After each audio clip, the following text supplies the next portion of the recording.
કે મારી તારા કેટલા જન્મની કમાણી નંદ રાણી તમારા આંગણે એ ભજન હાર્મોનિયમ માથે કેમ વગાડાય એ તમે શીખવાનો। એટલા માટે આજે આપણે હાર્મોનિયમ માથે આ ભજન આપણે ગાયું એ કેમ વાગ્યો એ જોઈએ હાર્મોનિયમ માથે મિત્રો। તો મિત્રો તમને વિડીયો ગમતો હોય તો લાઈક કરજો, શેર કરજો અને સબસ્ક્રાઈબ કરજો મિત્રો।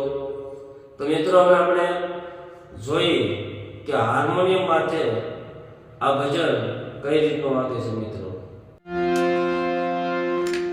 આપણે જે ભજન મારી તારા કેટલા જન્મની કમાણી, તો એ ભજન આપણે વગર નોટેશને મિત્રો હાર્મોનિયમમાં શીખવાનું છે।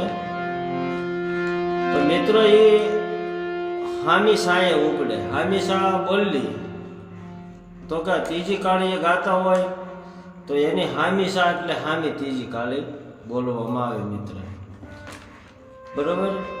તો મિત્રો એ ભજન આપણે પહેલાં તો સૌથી પહેલાં આપણે સાંભળવું જોઈએ, સાંભળીને આપણા મગજમાં બેસે તો મિત્ર એ ભજન વગાડવામાં આપણને સહેલું પડે।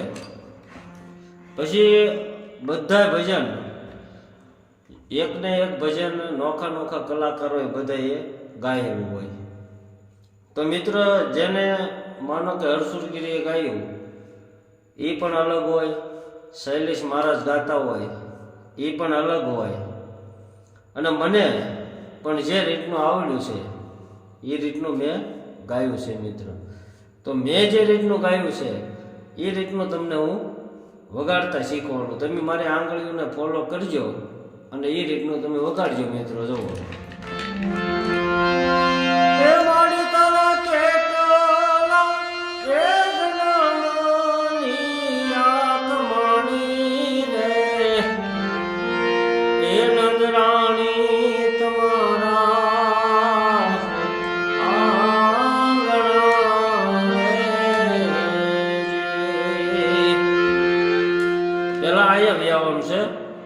પછી એ રીતનું એ મારી તારા કેટલા એ જન્મની છે કમાણી રે,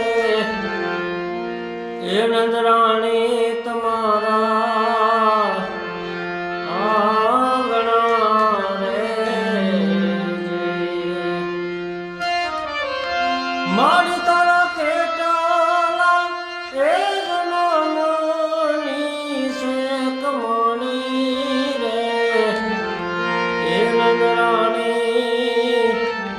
નંદરાણી આવે એટલે મિત્રો આ સુર લાગી જાય।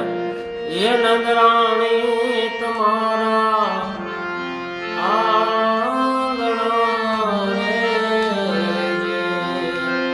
પછી આથી એ નંદરાણી તમારા આંગણા રે,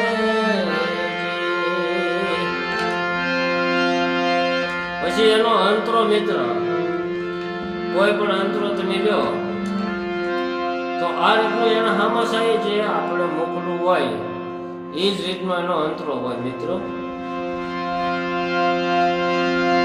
તો અંતરને આપણે લેવું હોય ત્યારે આ સુરથી ત્યાં જવાનું હોય, આ સુરથી એ ઊભી છે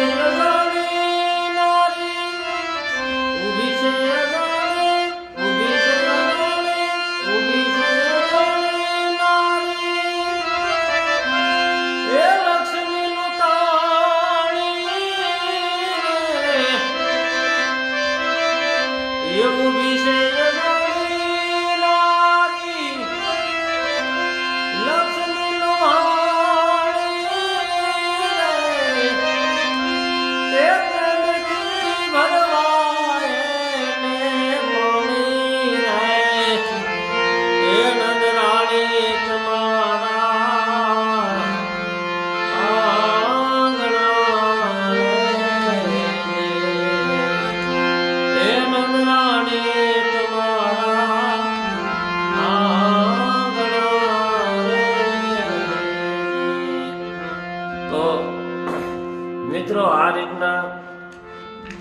અહીંથી પેલા આવ્યા આ સુર સા લેવાનો તો આ રીતનો આવે જોવા.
મિત્રો આ રીતનું તમે આંગળીઓને ફોલો કરી અને હારોહાર તમે ગાવાનું રાખજો મિત્રો, જેથી કરી કે કોઈ પણ સૂર આડાવળો થાય તો તમને ખ્યાલ આવે. એટલે આ રીતનું તમારે એ ભજન શીખવા મહેનત કરવાની છે મિત્રો. તો હવે મળીએ આપણે એક નવા વિડીયો સાથે. અત્યારે બસ એટલું. તો વિડીયો ગમે તો લાઈક, શેર અને સબસ્ક્રાઈબર કરી દઈએ મિત્રો. મળીએ બીજા વિડીયોમાં.